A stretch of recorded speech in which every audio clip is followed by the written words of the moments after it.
Lembro até que choquei com 18 por 18. E depois disso, veio um apagão. Nesse apagão eu não me lembro de nada, absolutamente nada. Fiquei no vazio, no escuro. Me recordo da enfermeira: doutor, ele está voltando e pronto. Na intubação eu tive a segunda situação. Eu tive uma sensação de relaxamento bem profunda, muita sequidão e vontade de água e pronto. Aí eu me deparei com uma situação assim horrenda. Eram situações em que você vivia, que você já viveu e que você estava relembrando em algum aspecto, mas com uma situação meio que diferente. É bem complicado falar disso porque quando você olha para o lado espiritual da coisa, tá? Você identifica situações que você viveu de fato, entendeu? Mas num contexto diferente. Eu apareci num lugar muito, muito bonito, dá uma sensação de alegria, o oposto de tudo que eu já tinha vivido até aquele momento, mas dava assim a sensação de alegria, sabe, de paz. Então não era aquela coisa que você tinha que sair gritando e pulando, ah, meu Deus, e tal. Não. Bem à minha frente assim tinha uma casinha branca que sugeria um templo, tá? Um local de oração. Uma trilhazinha com água bem rasa que molhava a planta dos pés. De um lado e de outro uma grama verdinha, verdinha. E à minha frente nadava uma carpa. Era uma carpa com uma argola no rabo. E foi aí que eu falei: Senhor, eu não quero voltar. Minha família está bem, minha mulher está bem, meus filhos já cresceram, eu vou ficar. E 2 dias depois eu acordei. Ou um dia depois, não sei. Eu sei que foi num instante. Por 3 vezes, Klaus esteve no limiar entre a vida e a morte. Ele conta que foi durante a pandemia que passou pelo fenômeno conhecido como EQM, experiência de quase morte. Algumas pessoas vão falar assim: como assim? Não existe. Outras vão acreditar piamente e outras vão falar assim: peraí, de que forma que ele está vendo isso? Vão haver várias explicações, mas o que você vive, o que você sente, é uma coisa só sua. Eu ouvia tudo que os médicos falavam. Eu tinha ciência total e plena do que era medicação quando eu entrava em certas viagens, né? Alucinação por excesso de medicação, por excesso de droga, e outras não, outras que seriam realmente esse ambiente em que eu estava vivendo. Então eu sabia discernir o que era certo e o que era errado, o que era efeito de droga medicamental e o que não. Klaus desafiou a ciência e a medicina. A experiência que eu tive, se eu posso dizer assim, o pessoal fala livramento da morte, não. Isso é privação. Porque eu ratifico o que eu disse: a morte é tão linda que vocês não têm noção. É uma paz, é uma leveza, entendeu? E você não sente a necessidade de gritar: oh, que delícia. Não. É simples, você está lá e isso te basta. Sem dor, sem medo, sem frio, sem calor, sem sede, sem fome. Você é imbuído de uma força, você começa a se imbuir de uma certeza tão grande de que você consegue e pode tudo. 1 semana de quarto, eu fazia exercício, eu comia sozinho, eu já caminhava pelo quarto sem o oxigênio. E quando a minha família foi me buscar, e que eu saí de lá, com 2 dias depois que eu estava em casa, eu comecei a caminhada. Eu caminhei 300 metros e os médicos não acreditavam. Com 4, 5 dias de alta, se não me engano, eu tenho isso em relato aí. Eu tinha 90% do meu pulmão tomado de alta dentro de casa.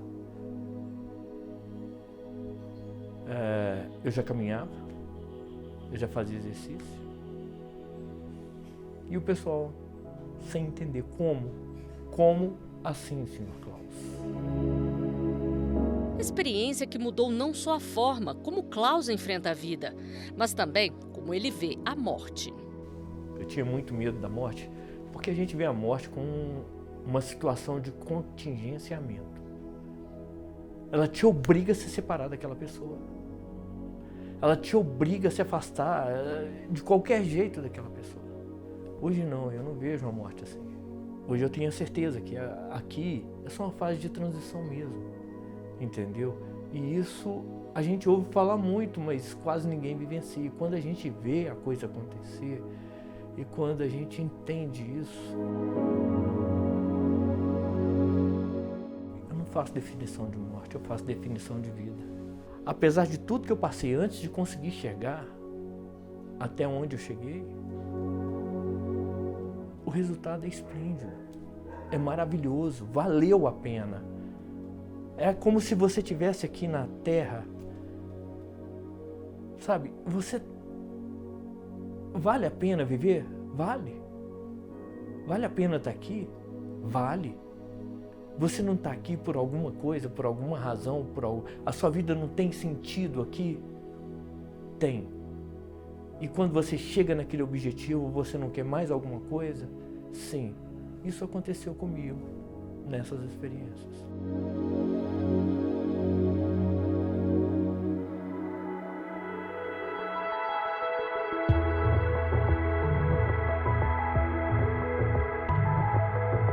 A morte sempre foi vista na Igreja Católica como uma passagem, um processo simples.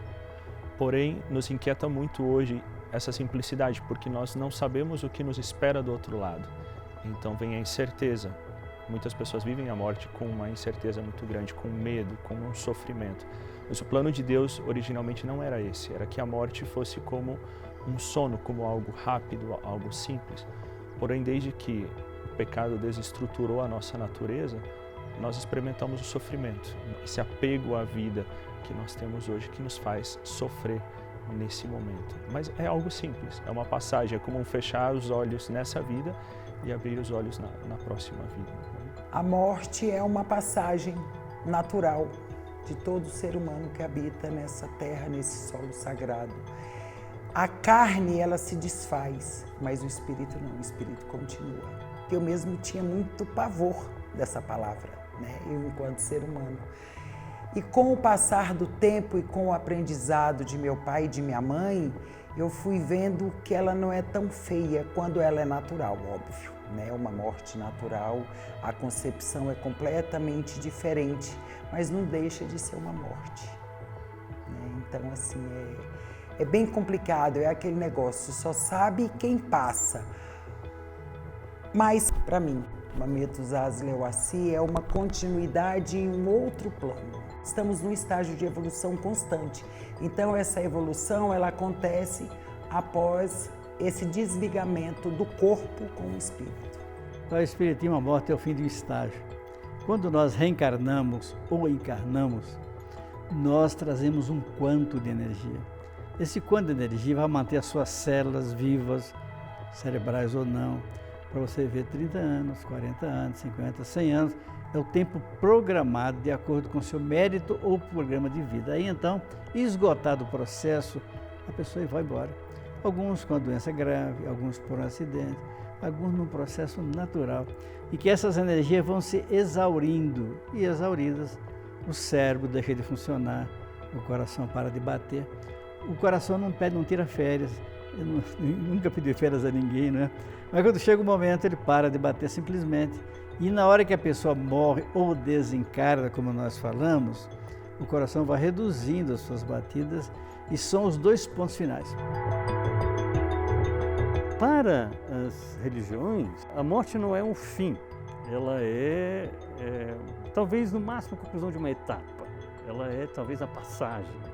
No caso cristão, por exemplo, eles falam de Páscoa, né? A Páscoa inclusive, que é a principal festa cristã, ela é exatamente o que eles chamam de passagem da escravidão da morte, como era a analogia com a Páscoa judaica, a passagem da morte para a vida, a ressurreição de Jesus, que seria o prenúncio da ressurreição de todo ser humano, enfim. Aí, o que você tem é a ideia de uma valorização da vida, porque ela é parte de um todo maior. Então, as religiões tentam lidar com a morte no sentido de que o que você tem não é um término, ou pelo menos não é um término absoluto. É uma dimensão da realidade que é mais importante do que essa do tempo e do espaço, que a gente chama de dimensão espiritual. Quer dizer, uma dimensão espiritual, ela inclui o tempo e o espaço, inclui o aqui e agora, mas vai além dele. E essa ideia de ir além esse transcendente, é que é levada em conta na hora de interpretar a morte. Se você pensar que você é imortal, né, que a sua alma é imortal, você vai até o fim pensar que você está aprendendo com a vida, que você está realizando coisas, né? Se você pensa que a sua vida vai acabar, que você não vai ter mais nada, você tem, muitas vezes, as pessoas chegam na velhice e desistem de viver, né? Como se elas se desconectassem, não há mais nada a fazer, né? Então é muito importante que a gente tenha uma crença, né? Seja ela qual for, né?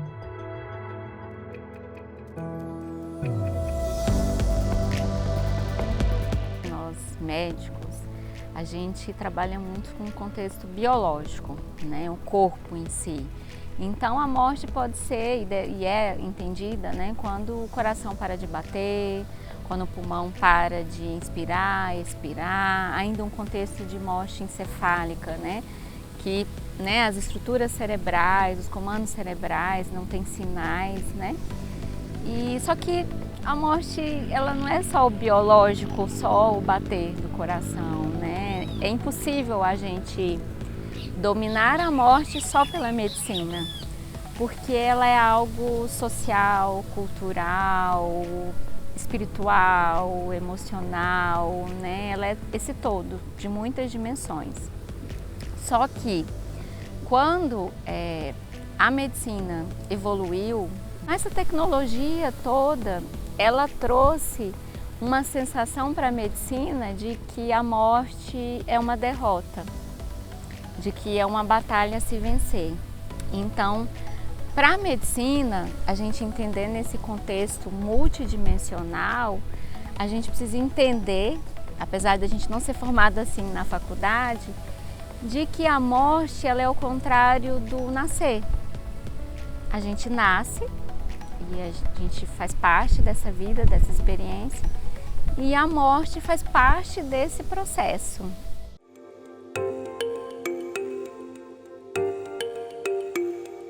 Existem dois tipos de morte. Seria ali a ideia da morte real, que é quando eu tenho efetivamente ali a morte biológica, que eu tenho um corpo, e aí só realmente o médico pode, através ali do atestado de óbito, né, que ele vai atestar. E eu tenho também a chamada morte presumida, que aí nesse caso, quando a pessoa, em determinadas situações que a lei prevê, já se presume que realmente ela está morta, aí vai ter o reconhecimento judicial, é o juiz que vai reconhecer. Ela tem duas distinções. A primeira delas é quando uma pessoa está no iminente risco de vida, numa situação em que não se acredita que ela tenha sobrevivido. Um exemplo seria ali um acidente aéreo ou até mesmo a tragédia ali de Brumadinho, onde várias pessoas, né, estavam ali e depois não se foi encontrado o corpo. Outra situação que a lei prevê também são nos casos de guerra, que passados 2 anos ali do término de guerra, se não for localizada essa pessoa, eu também teria essa morte ali presumida.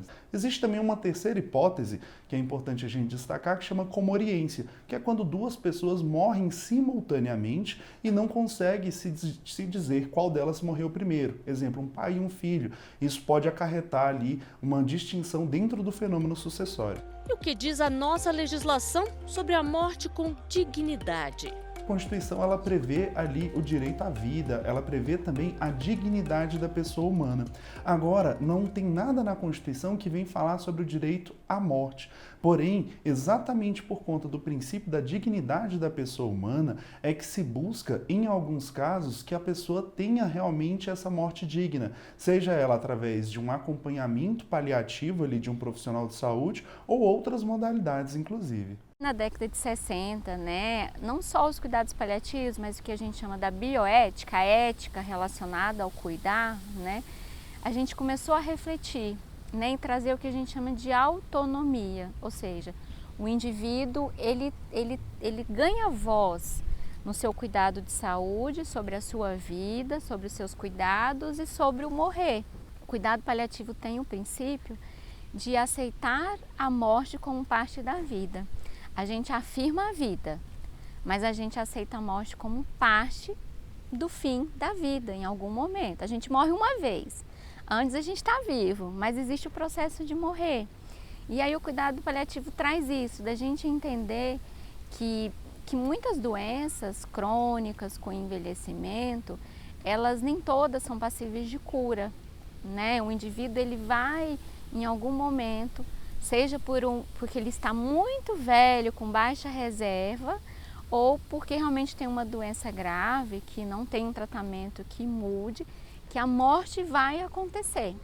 E a gente está ali para cuidar desde o diagnóstico de uma doença grave, e se essa doença grave estiver levando à morte, cuidar também desse processo, para trazer controle de sintomas como a dor, a falta de ar, o sofrimento existencial que acontece e até espiritual. O que nós temos hoje também, que é muito falado, são as disposições de última vontade, testamento vital, alguns chamando testamento vidual. Basicamente, a pessoa ainda em vida, ainda estando ali saudável, ela faz um documento falando que ela não tem interesse que haja nenhum tipo de intervenção médica para que, caso ela esteja debilitada, ela tenha esse prolongamento da vida.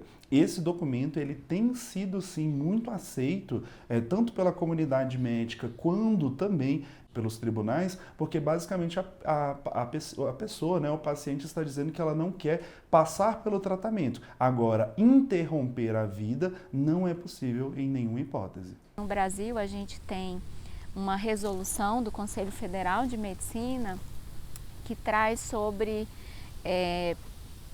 as diretivas antecipadas de vontade. O que significa isso?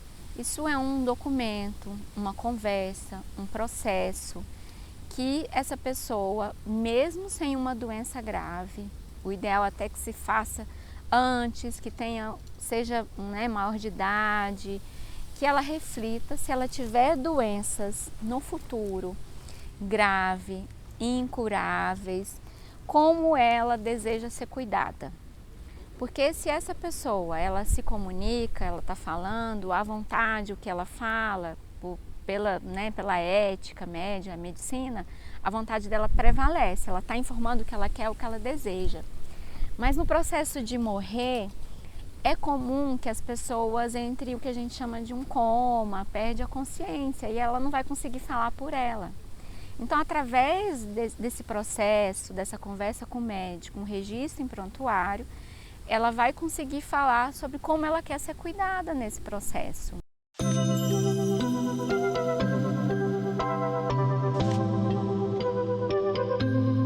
De fato, é uma coisa que parece que cada vez menos as pessoas querem falar sobre, né? E minha avó dizia que se fazia velório na casa da pessoa. Hoje você tem isso cada vez mais distante, cada vez mais rápido, cada vez mais invisível. A ideia de tornar a morte cada vez menos presente, talvez seja algo disso, de uma cultura que quer evitar a morte e não consegue lidar com ela. O fato é que a gente nasceu numa sociedade que, se o peixinho da criança morre, compra outro peixinho, substitui o peixinho para não falar que ele morreu, né? A pessoa está muito doente e aí, perto do fim da vida, essa morte é levada para o hospital, para a UTI. Então as pessoas não vivenciam, não falam sobre a morte. E aí tem esse tabu. Como profissional de saúde, como um profissional que atua em cuidados paliativos, a gente precisa de alguma forma trazer essa reflexão da maneira que a pessoa está preparada ou deseja ouvir, porque infelizmente se a pessoa estiver perto de passar por esse momento, a família, quanto mais conhecimento ela tiver, menos sofrimento vai ter. O brasileiro ele não tem a cultura de falar de morte. Em muitos estados até mesmo, né, quando se fala de morte, fala assim, não se fala nesse termo aqui porque é algo que atrai. E devido à falta dessa cultura de falar sobre esse tema, que realmente é um tema muito difícil, acaba que as pessoas não fazem testamento, elas não se planejam em vida de como vai ser a partilha desse patrimônio. Isso acaba acarretando uma série de dificuldades lá na frente, pois exatamente por não ter essa disposição do que a pessoa tinha interesse em fazer com seu patrimônio, temos que seguir especificamente o que está na lei.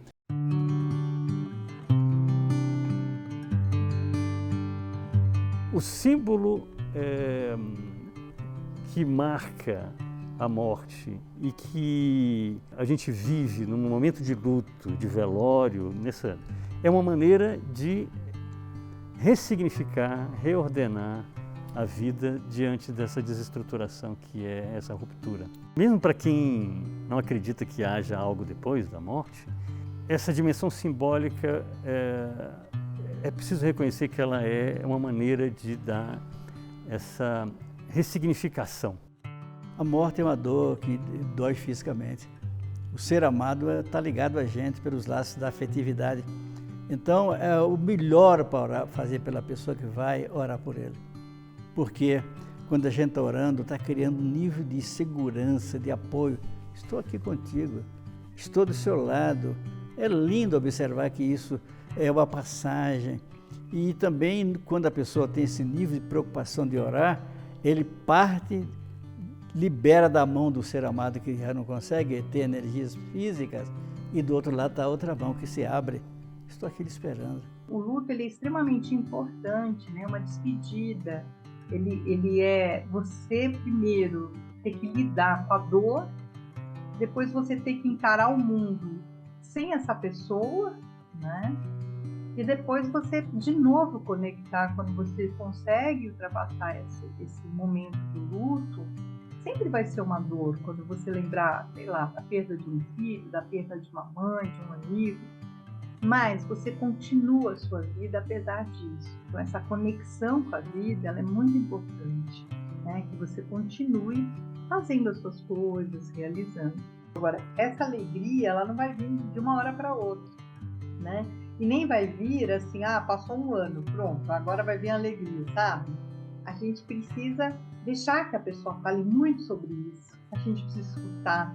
O luto é necessário, porque nós nunca estamos preparados para perder alguém. Não tem como você se preparar de fato. Você se prepara, mas a separação é dolorosa. Então é um processo que deve ser vivido, mas deve ser vivido como algo momentâneo.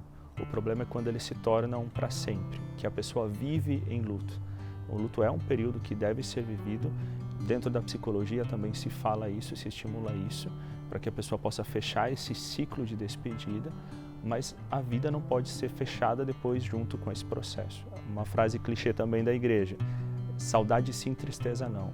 A saudade sempre nós vamos sentir, mas não significa que essa saudade deve estar sempre carregada de tristeza. Ela pode ter aquele sentimento bom, aquele sentimento saudoso de lembrança dos bons momentos vividos com aquela pessoa que partiu.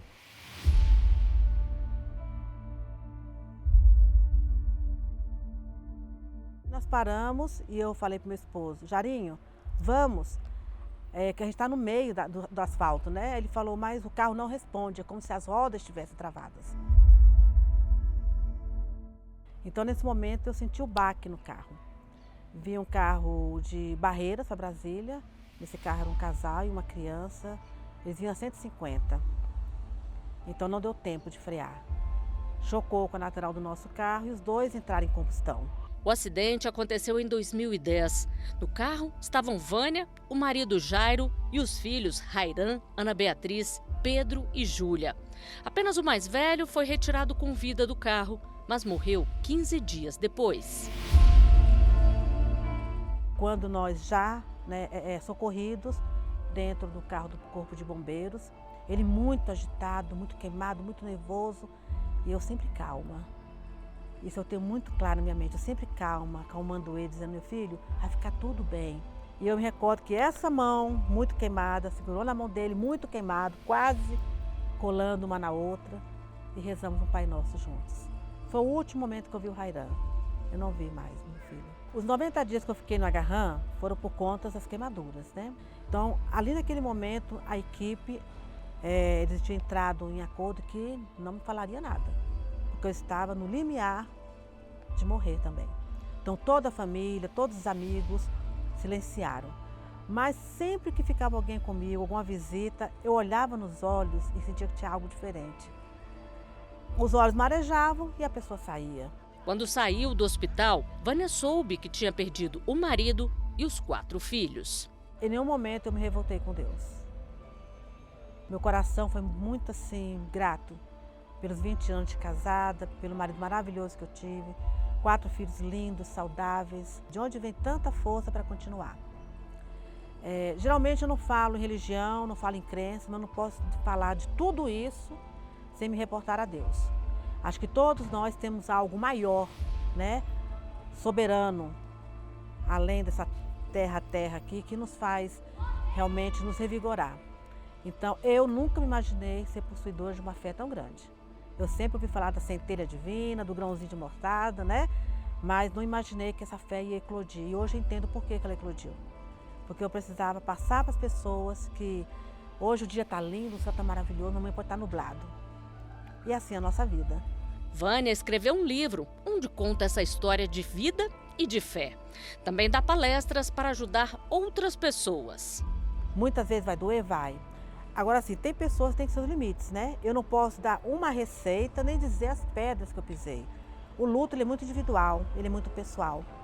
Mas vai pegando aqui, vai pegando ali, você vai montando algo que vai te fortalecendo. As palestras que eu faço, o livro que eu lancei, voltar à escola, voltar a trabalhar, ter um bate-papo com os pais, né? As pessoas virem me procurar ainda no privado para conversar sobre a perda de um filho, de um ente querido. Então, a ressignificação do luto, para mim, foi lutar. E ressignificando a dor, o amor. Eu tenho o 2º livro para lançar, estou ensaiando aí o próximo, que é o que eu fiz das minhas ruínas, né? O que eu construí depois de tudo que eu passei. Aonde eu caminhei, o que eu encontrei, um cenário novo, personagens novos, e eu dizendo aqui que vale a pena viver. A morte mostrou isso. A morte, para mim a pior morte é a morte da esperança. Quando você não espera mais nada, você morrer em vida. E eu nunca permiti morrer em vida. É possível nos prepararmos para a morte? Frase clichê que muitas vezes nós escutamos: a morte é a única certeza que nós temos nessa vida. Então, se é a única certeza que eu tenho, por que não me preparar para esse momento? E como me preparar? Através de uma boa vida. Muitas vezes nós temos medo da morte porque nós temos medo da vida que nós estamos levando. Nós nos apegamos tanto à vida porque nós queremos mais, nós queremos tanto, nós queremos tudo, em lugar de simplesmente nos preparar para aquele último momento que vai ser talvez o momento mais importante que nós vamos ter. Eu acho que a boa convivência consigo mesmo é o primeiro passo. É o se respeitar, o se amar e se ver sempre no próximo. Ah, mas a senhora está preparada para ir? Não, eu não estou preparada para ir. Mas a gente tem tanta fé no nosso sagrado que o corpo do ser humano, esse corpo, ele dá sinais. Então, se a gente não escuta os sinais que o nosso corpo dá, como é que a gente vai estar preparado para ela? Então, o respeito, o conhecimento, o sentir é que vai te dizer até onde você vai. O Criador, na sua justiça, nos dá sempre uma nova chance. É por isso que o ato de morrer tem esse lado bonito de fazer o autoexame. Quando você se examina, chega do outro lado e vê como alguns amigos nossos cresceram, avançaram, iluminaram-se. E a gente tende a se examinar. E quando se examina, vê que poderia ter feito tanta coisa boa. É por isso que os benfeitores valorizam muito o tempo. Não jogue fora o seu tempo. Se eu levo uma vida correta, vivendo as minhas convicções, buscando fazer o bem, buscando ser uma boa pessoa, eu estou me preparando para esse momento. Se eu não deixo coisas por fazer, se eu vivo aquilo que eu quero viver, de modo que o meu último momento não é um arrependimento, mas é uma confirmação de que eu posso partir tranquilo porque eu fiz tudo aquilo que eu gostaria de fazer e que eu sei que eu deveria ter feito também. Aí eu faço aqui uma fala rapidinha do Mário Lago, que a morte nos espera na esquina, no retorno, numa dobra, numa rua, mas que eu não quero me encontrar com ela agora não, eu ainda quero viver muito, fazer muitas coisas. Então a morte, ela vai vir em algum momento da vida. E é necessário falar sim, quebrar esse tabu.